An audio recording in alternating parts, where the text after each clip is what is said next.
This video is on Farm Bill 2020. You must have seen in the news that farmers in India have been protesting since three controversial bills were passed in the parliament in the name of agriculture reforms. They are: the first one is the Farmers Empowerment and Protection Agreement on Price Assurance and Farm Services Bill 2020.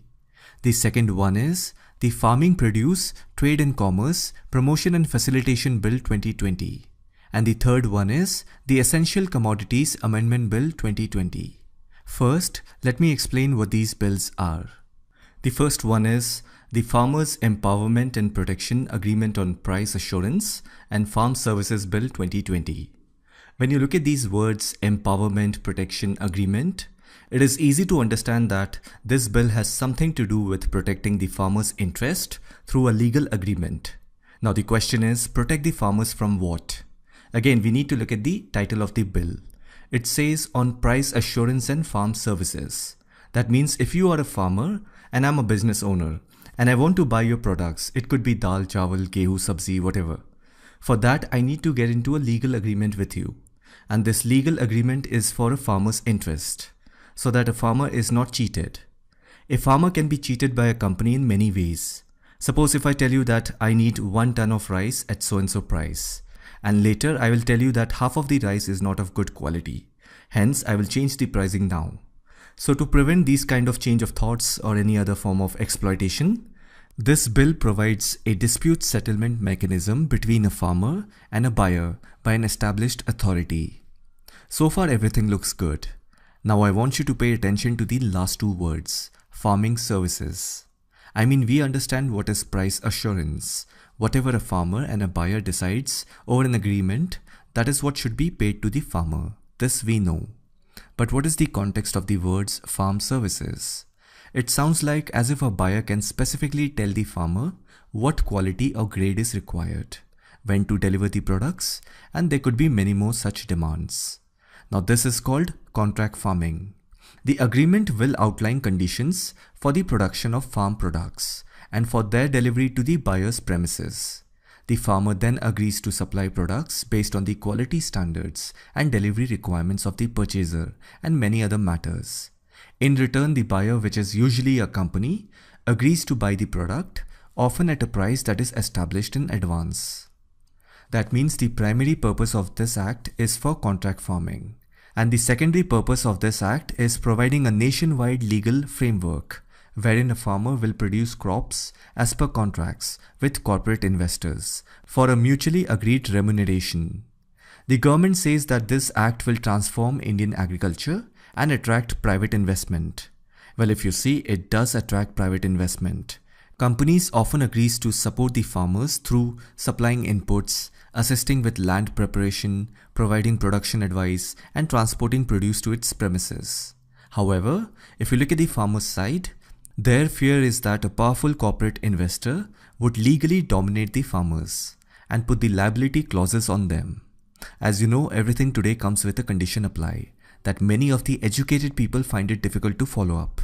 So obviously there are chances where a private company can exploit a farmer very easily with legal clauses. This is a major problem for the farmers, and it is a genuine one. Let's go to the second bill, the Farming Produce, Trade and Commerce, Promotion and Facilitation Bill 2020. If you look at the title, it says Trade and Commerce, Promotion and Facilitation. That means it is talking about trading of farm goods outside the physical premises of mandi or APMC yards. Earlier, agricultural trade could be conducted only in the APMC yards, like warehouses and cold storages or mandis. But this new act will give farmers the freedom to sell their goods anywhere within the state or outside any state. If you all know that all the subjects in India are divided into 3 lists: Union list, state list and concurrent list. Agriculture comes under the state list. Many states like Punjab and Haryana could lose a big source of state revenue. You must have seen your parents on Saturday or Sunday going to a mandi to buy vegetables and other agricultural supplies. Now these mandis are spread across the nation and farmers sell their agricultural produce in these mandis. And these mandis are controlled by state government through APMC. Now there are restrictions for farmers if they sell their agricultural produce outside the mandis because the products that have a minimum support price need to be compulsorily go through APMC. Otherwise, if you see, small farmers can sell directly to consumers. They are even doing it now. But if you are a large-scale farmer and you want your produce to be protected by the government, then you have to notify APMC or trade with only APMC licensed trader. So anyhow, this bill will allow barrier-free trade in agriculture produce outside the notified APMC mandis.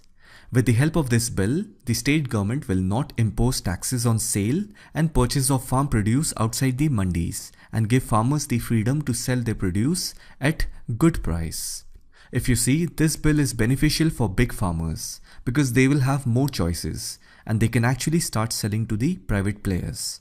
On the other hand, this will hardly make a difference to the small farmers. They are anyhow selling outside the mandis, plus due to transportation and logistic costs, small farmers don't have any incentive to go long distance or intrastate to sell the goods.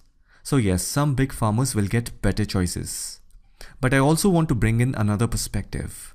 This is also a way for the government to get out of the agricultural business. Once the farmers get an entry into the market, they can sell to anyone and earn more. However, farmers' income will also depend upon ups and downs of the market. Suppose the demand for a particular product in the market is low. Due to low demand, the prices will fall. But the cost of cultivation was high. You see, now a farmer will be squeezed between the cost of cultivation and low prices. In this situation, the government will not intervene by giving any form of subsidy or procurement. So there is a trade-off. You can't have everything. Plus the private players are smart. They function on low cost. They will use every strategy to buy at less price and sell it at a high price to earn profit. And the third bill is the Essential Commodities Amendment Bill 2020. Now this one is not a new bill. Central government has made an amendment in the existing Essential Commodities Bill. First of all, what is Essential Commodities Bill? Basically, it's a law that controls the production, supply and distribution of certain commodities. From the title of the bill, you can figure out that it's talking about essential commodities. Now, what are those commodities?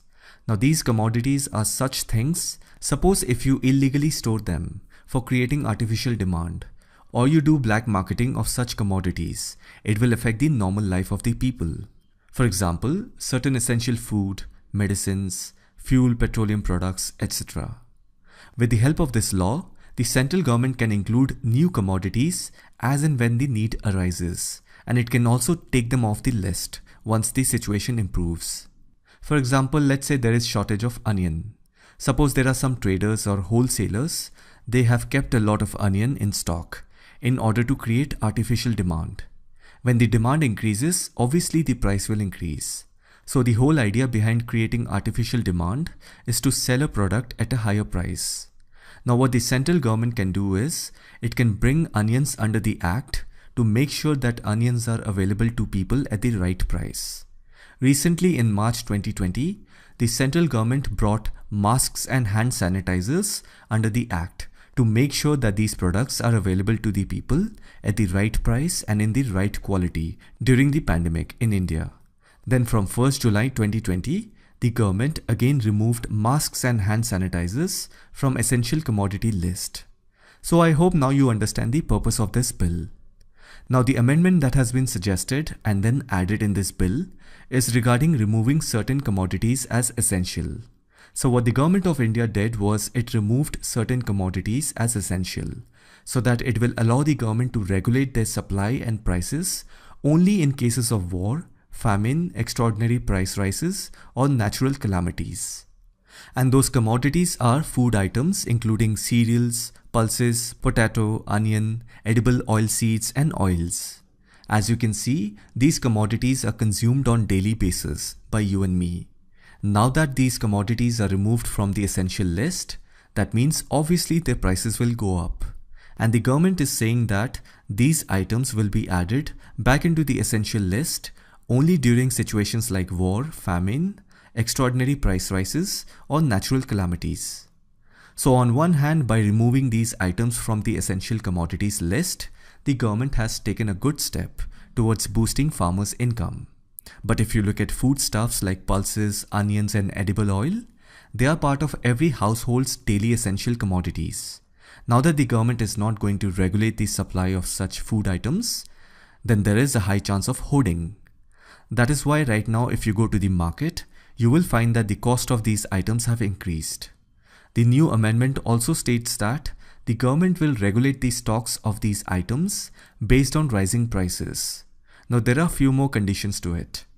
You see, pulses, cereals, oilseeds and edible oil, they are non-perishable items.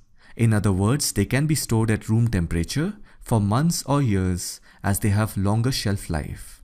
So the government is saying that it will only interfere and bring these items again in the essential commodities list if there is a 50% increase in the retail price of these non-perishable item. For example, let's say the cost of your favorite dal is 100 rupees kg.